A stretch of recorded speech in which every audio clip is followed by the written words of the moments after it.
Gabriella Nalvin has written a delightful children's book entitled Athena, The Adventures of a Fearless Dragon.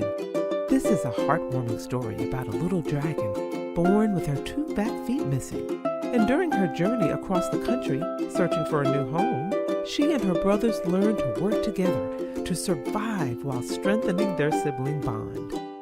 Athena, The Adventures of a Fearless Dragon is now available on digital platforms. Welcome to those of you who are viewing or listening from around the world to my journey with Paula G. We are so glad that you all have joined us because we truly continue to juggle this journey called life while walking in the gifts and the talents that God has given us. If this is your first time on the journey, thank you for joining us. Welcome. You will truly, truly be blessed. And if you're a returning viewer or listener, thank you so much for continuing to embrace this journey. You know, I always say time is precious. It is the one thing that you cannot get back. So for you to think it not robbery to spend this time with us, we truly, truly appreciate each and every one of you. And we also appreciate those who are embracing the journey through their underwriting support. That's right, our underwriters. For without them, we would not have this platform to share so many powerful, inspiring, and encouraging stories. So we thank our underwriters for embracing the journey. You know, underwriting is a great way to gain exposure for your business, for your product or service, while continuing to support the journey. So if you are interested in being an underwriter for My Journey with Paula G, please email jerryroycelive@gmail.com or paula@paulagvoice.com. Place underwriting opportunities in the subject line, and we will be sure to get back to you as well. You can also connect with me, stay connected on the journey through my website, paulagvoice.com, as well as across all social media platforms. Paula G Voice. That's it. Paula G Voice, Facebook, YouTube, LinkedIn, Instagram, Paula G Voice across the board. So we thank you all so much for joining us here on the journey. Before we have a chat with our guest, I want to take a moment and share with you a bit of Paula's perspective. And this comes from my book, which is entitled My Journey to Lady Wisdom After Midnight, which is a transformation of who I was to who I am today. Not that my life before was a bad life, but as you go through challenges in life, things change, circumstances change, your life changes, and sometimes transformation is necessary. All right, so here's an excerpt for you. The journey to healing and self-renewal takes time. It takes facing some unpleasant things. It takes admitting some unpleasant things. It takes accepting responsibility, and it takes forgiveness. Sometimes it even takes giving up the right to know or understand why something happened, because sometimes the answers are dead and buried in a person or persons who have passed on. And when I tell you I had to learn that lesson on my own, I'm speaking truth. This is not something that I learned in a book, although it is in a book. It is something that I have lived that, you know, as we go through this journey, part of transformation is healing. Y'all, we've got to heal from whatever it was, whatever the hurt, the pain, the anger, whatever it was, we've got to heal from it. And we may not always get resolution for whatever it is. And, you know, as I said, the person that hurt us may have passed on, and we may not get that resolution, that face-to-face resolution that we desire. But at some point, some way, we have to find a way to make peace with it, so we can open ourselves to all that God has for us in front of us. I know it's hard, it's difficult. I am preaching to myself. I know it is difficult, but sometimes we've got to find a way to release the anger, release the hurt, release the bitterness, forgive, so we can open ourselves to all the blessings that lie before us. So that is Paula's perspective, and I hope that helped someone. And before I bring on my guests, I also want to give a shout out to my dear, wonderful friend of over 26 years. We were Army wives together. And you know, when you're Army wives throughout life, that bond never ends.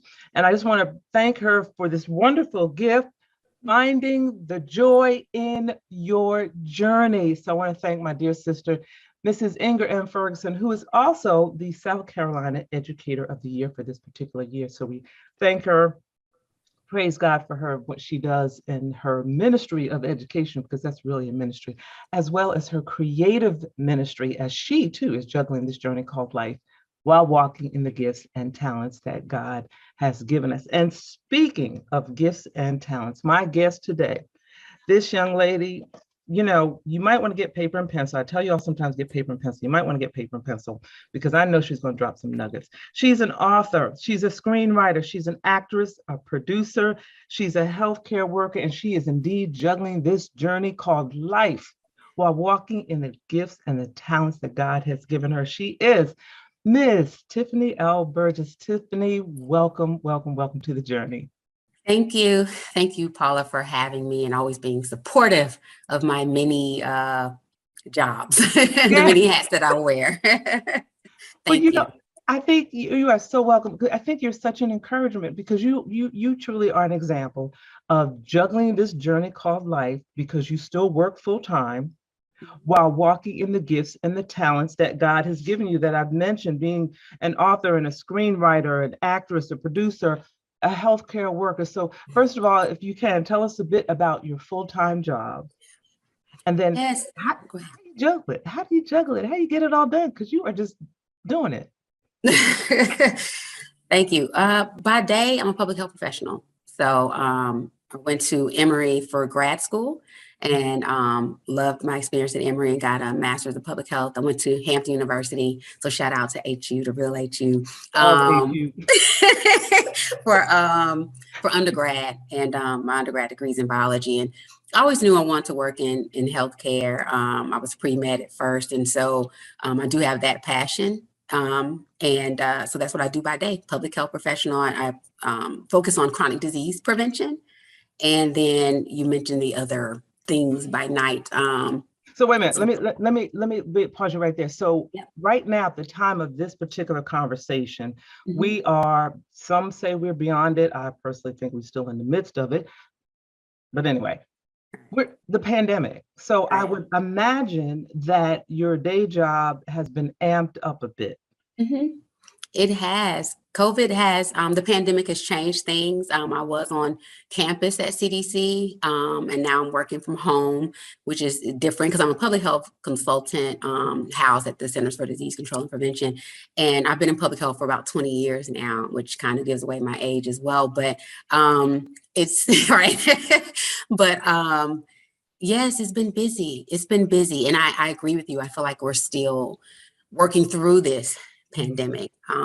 With God's grace, we're making it every day, and hopefully I know and pray that we'll get on the other side of it. But right now, I'm like you, I still feel like we're in it, and it definitely has ramped up the work that we do as public health professionals. So now your day job has been ramped up because of the current situation, yet you're still walking in your gifts and talents. So share with us how that's working out for you. It's it's a balance for me. It balances me out because I'm definitely someone who is the science health mind, but also have this creative side, and I have to use both for me to be happy and to feel fulfilled. So whether it's on my lunch break, whether it's weekends, whether it's at night, shout out to insomniacs. I do a lot of work at night, a lot of writing if I can't sleep. And just, it may take me a while. The first book took me like 9 months. The second book took me a couple of years, and just finished the first draft of the third. It's taken me like 3 years, but I get it done. And I just carve out time. You have to make time to really nurture the gifts and talents that God has blessed you with. And that's something my mother has poured into me. He'll give it to you, but you have to work on it, faith without works. And you have to do your part. And that's what I try to do. I try to nurture the gifts that he's given me. So I hear within that and encouraging the audience, encouraging authors, and all of you have these gifts and talents, and you're saying, well, I don't have time to work it because I work a full-time job. What I was just hearing was praying for direction and praying for wisdom as to recognizing the opportunities, like you said, lunch break, recognizing that here's an opportunity where my lunch break is 30 minutes, 45 minutes, an hour, doing something with that time toward using my gifts, getting home and doing a lot of this at night and finding that balance. And it sounds like that your gifts and talents, you have the energy for them because they are your therapy. Is that fair? That is fair. It gives me life. It energizes me. There's nothing like seeing an audition through. There's nothing like getting a role. Got my first role on the Wonder Years on network television. There's nothing like seeing what God can do in your life if you trust him and meet him halfway. Like, I haven't even met him part of the way. I still have a lot to, I'm 42 years old and I have so much more that I'm still learning about Tiffany Burgess, and I'm growing.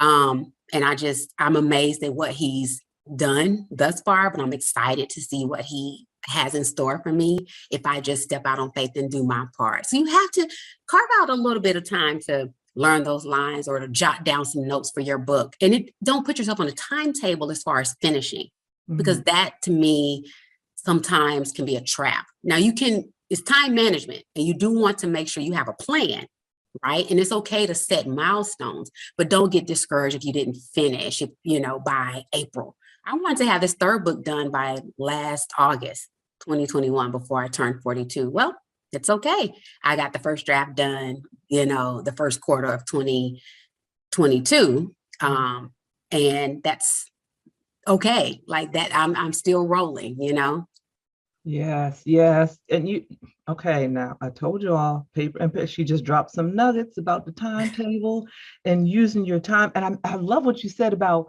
meeting him.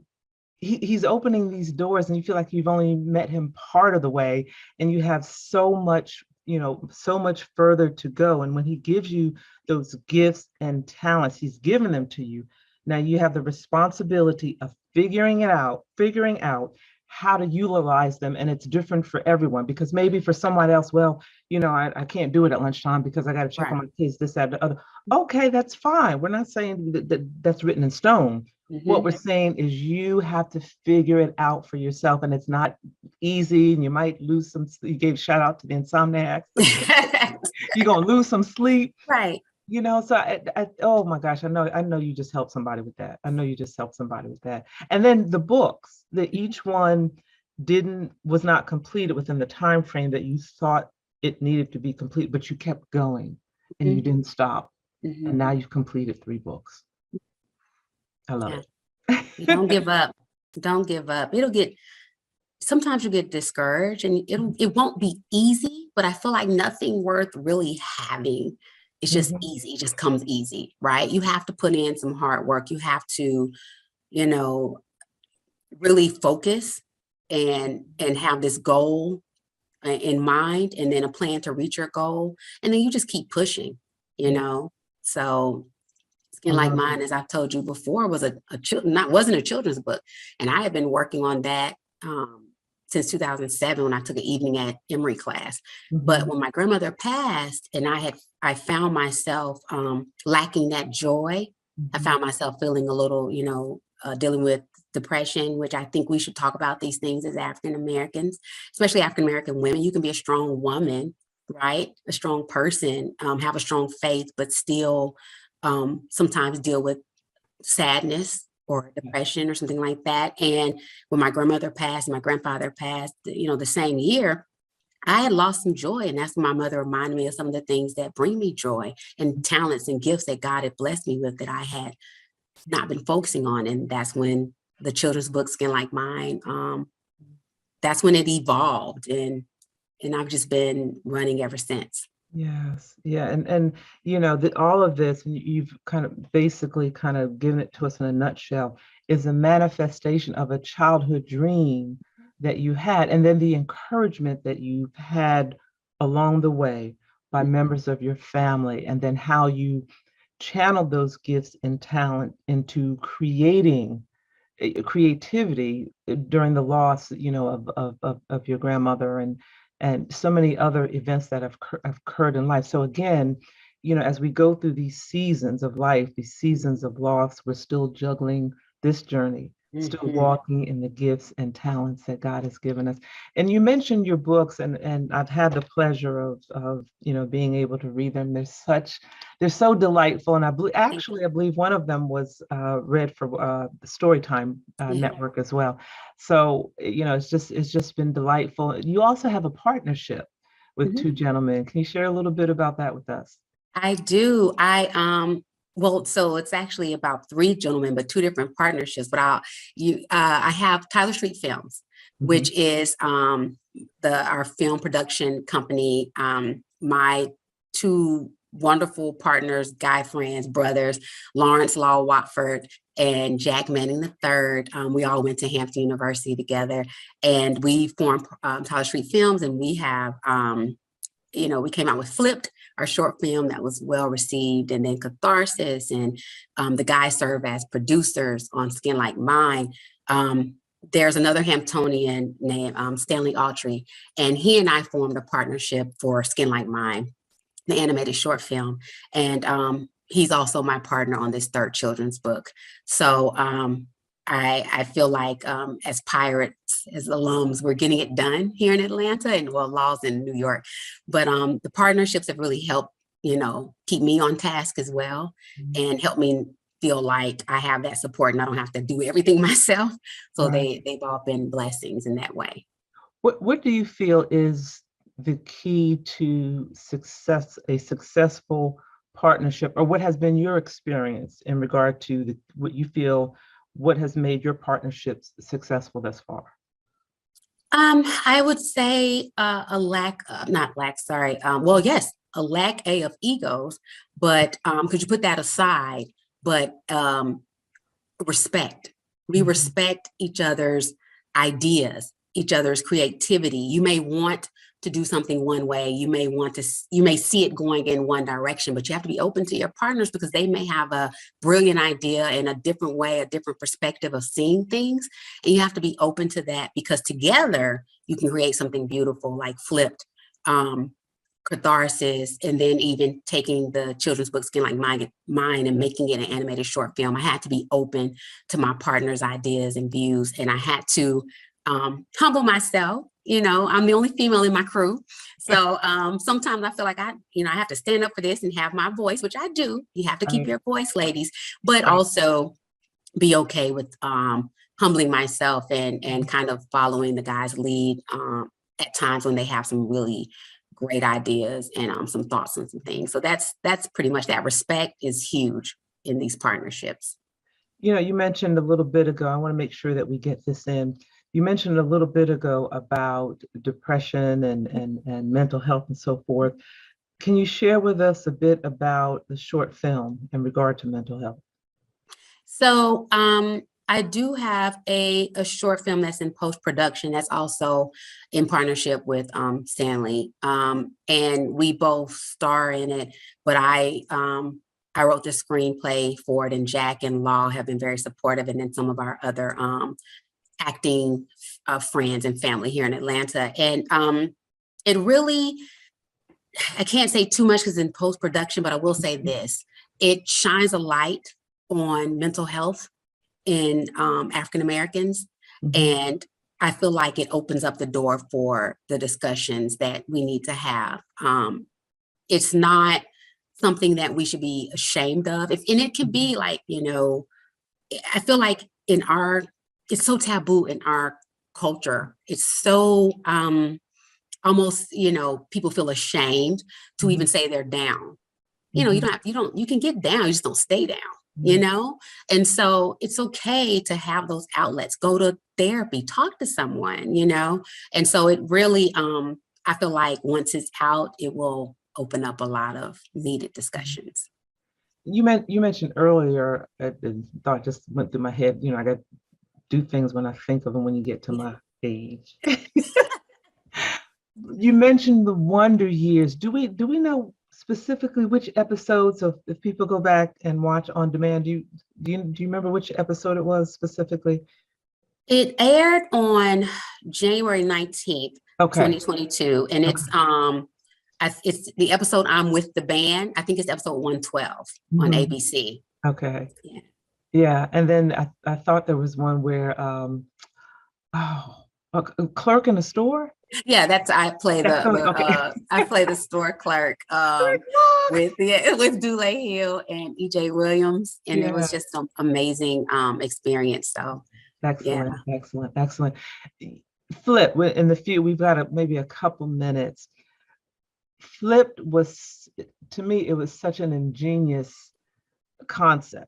And to watch it from the beginning to the end was just really so powerful.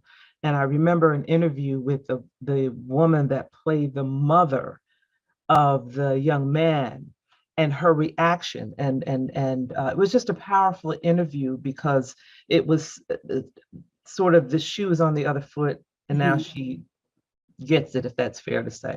Mhm. You know, Yeah. so can you Yeah. share a little bit about Flipped and how that concept came about? Flipped is a short film that just reimagines the society, in which we're living. And the concept came about through my partner, Jack Manning, and he had been thinking about what it would be like to show people this side of how do I say it, racial and social injustice. Mhm, mhm, How do you get people to really understand? Well, sometimes you mm, have to have them walk in your shoes, mhm, and we try to do that and reimagine this society and put it on film on the big screen. And it's at the end of the day, it's about a high school, teenager who has been dealing with just some microaggressions and injustice, and it comes to a head. And you get to see what that's like for him and the situation he ends up, mhm. finds himself in, and then the outcome. And so we're trying to get it out there through different platforms, and it's been so well received. But thank you, Paula, for supporting it and the story that we're trying to tell. Yes, and all Yeah. of the stories that you tell, whether it's on film or through your books, are powerful stories, stories of substance and quality, and thought-provoking conversation starters. You know, it truly is a journey. And you know what fascinates me about you is a degree in biology. And you know, when I think my father had a degree in electrical engineering, a master's degree in Nice. electrical engineering. So, Nice. you know, everything with him was black and white. You tell daddy, why did the chicken cross the road, right? It's just a joke. Well, first of all, what is the chicken doing out of the chicken coop? Chickens have no business. You know, like, daddy, don't analyze it. Just go with it. Just go All with it. right. All So, right. you know, when I think of math and science minded people, I think because of my own experience, you know, I think of that kind of everything is black and white. So it just fascinates me that you have that side of you, but then also such a creative side that is so, to me, outside of the box of, you know, a math and science mind. I think it's a beautiful thing. And I think it's really a wonderful, wonderful reflection of God placing gifts and talents within you and you having the wherewithal to utilize those, you know, to maximize those, a lot of which are yet untapped, as you mentioned earlier. Thank you. Thank you, Paula. I appreciate that. I'm trying. It's working. It's working. It's working. So share with our audience maybe some words of encouragement or advice that you may have for them, a nugget of wisdom, and also share your website and social media, how they can stay connected. Yeah, I would just say, you know what, my one of my favorite verses is Proverbs 3, 5, and 6. And that's trust in the Lord with all thy heart, lean not to thy own understanding, with all thy ways acknowledge him, and he shall direct thy paths. And I feel like he's directing my paths every day. Sometimes I get off the path and he brings me back. So if you just, keep trusting him, keep praying, and keep believing in the talents that he's bestowed upon you, you'll watch it unfold in your life and you will be amazed. And I'm hoping this is just the beginning with me. You can find me at Miss Tiffany Elle on Instagram. So it's TIFFANYELLE, and then Tyler Street Films, and it's TYLERSTREET Films. Both those are both our Instagram handles. And then my website is www Tiffany Elle Burgess.com. Thank you, Tiffany, so much for joining us. Thank you you. so much for sharing with us. Ladies and gentlemen, I truly hope you took some notes, but if not, you will have opportunities to go back and view this episode because, as I said, she truly is an example of juggling this journey called life while walking in the gifts and talents that God has given you and staying focused and asking him for guidance and direction on how to juggle it and get and gel it so that it all comes together for his good. So thank you all so much for joining us. We have come to the end of our journey. We thank our underwriters for your underwriting support. Stay connected with me, Paula G Voice, my website, paulagvoice.com. Social media across the board, Paula G Voice. Thank you so much. And remember, the greatest conversation you will ever have is the one that takes place in between your ears. What are you speaking to yourself? Is God a part of that conversation? And are you listening to his still small voice? Until next time, embrace the journey. Praise the Lord. My name is Dr. Roosevelt Robinson Jr., and I just self-published a book entitled God's Favor, My Wife. This book was prophesied by my apostle many years ago that said, I will write this book and it will bless many. I want you to go pick you up a copy. This book will inspire you, encourage you, and bless your soul. If you're seeking for salvation, if you're seeking for a closer walk with God, if you're looking for ideas for your youth ministry, if you're looking for that husband or searching for that husband or wife that God has promised you or that you desire, this book will inspire you, encourage you, and help you on your journey with God. Go to barnesandnoble.com, that's bn.com or amazon.com, and pick you up a copy. I guarantee it will bless you. I have shared my experience and my testimony of how I met my wife and we got married, and how I have gained favor down through the years being married to my wife. Be blessed.